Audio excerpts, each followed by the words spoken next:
தமிழக முதலமைச்சர் ஜோசப் விஜய் இன்றைக்கு சென்னை மெட்ரோ ரயில் தலைமை நிலையம் உள்ளிட்ட இடங்களை சென்று பார்வையிட்டார். மெட்ரோ ரயிலில் பயணம் செய்து பொதுமக்களுடைய கருத்துக்களையும் கேட்டறிந்தார். அது மட்டுமல்லாமல் ஓட்டுநர் இல்லாமல் இயங்கக்கூடிய மெட்ரோ ரயிலிலும் பயணம் செய்து ஆய்வு மேற்கொண்டிருந்தார் தமிழக முதலமைச்சர்.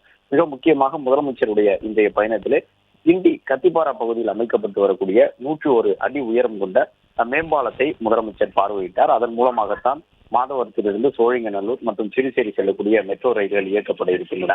சென்னையிலே இந்த 2ஆம் கட்ட மெட்ரோ ரயில் வழித்தட திட்டத்தில் மிகப்பெரிய சவாலாக இருந்தது கிண்டி பகுதியில் எவ்வாறு பாலம் அமைத்து அந்த வழியாக மெட்ரோ ரயிலை இயக்கப் போகின்றார்கள் என்று. ஏனென்றால் ஏற்கனவே கிண்டியிலே வாகனங்கள் செல்லக்கூடிய பாலம் இருக்கின்றது. அது மட்டுமல்லாமல் தரைக்கு அடியில் அந்த பகுதியில் ஏற்கனவே மெட்ரோ ரயிலும் செல்லுகின்றது.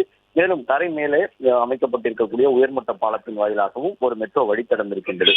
எனவே அதன் வழியாக மெட்ரோ ரயிலை கொண்டு செல்லும் பொழுது அதற்கு 101 அடி உயரம் கொண்ட பாலத்தை அமைக்க வேண்டும். மேலும் அந்த பாலம் வளைந்து செல்லும் வகையாக இருக்க வேண்டும் என்று சொல்லப்பட்டிருந்த நிலையில்தான் அந்த பாலப்பகுதிக்கு சென்று முதலமைச்சர் ஆய்வு மேற்கொண்டிருக்கின்றார். கிட்டத்தட்ட 1354 அடி தூரத்துக்கு 410 அடி ஆரம் அந்த அளவு வளைவு இருக்கின்றது. அப்படியான ஒரு பாலத்தை அமைத்திருக்கின்றார்கள். அந்த பாலப்பணி ஏறக்கூடிய நிறைவடைந்து விட்டது. அதைத்தான் முதலமைச்சர் இன்றைக்கு நேரில் சென்று பார்வையிட்டார்.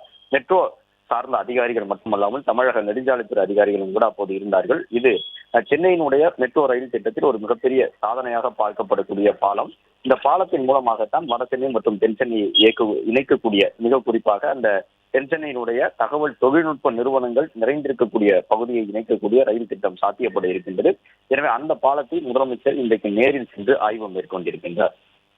பிளே ஸ்டோர் மற்றும் ஆப் ஸ்டோரில் இருந்து பாலிமர் செயலியை QR கோடு மூலம் பதிவிறக்கம் செய்யுங்கள்.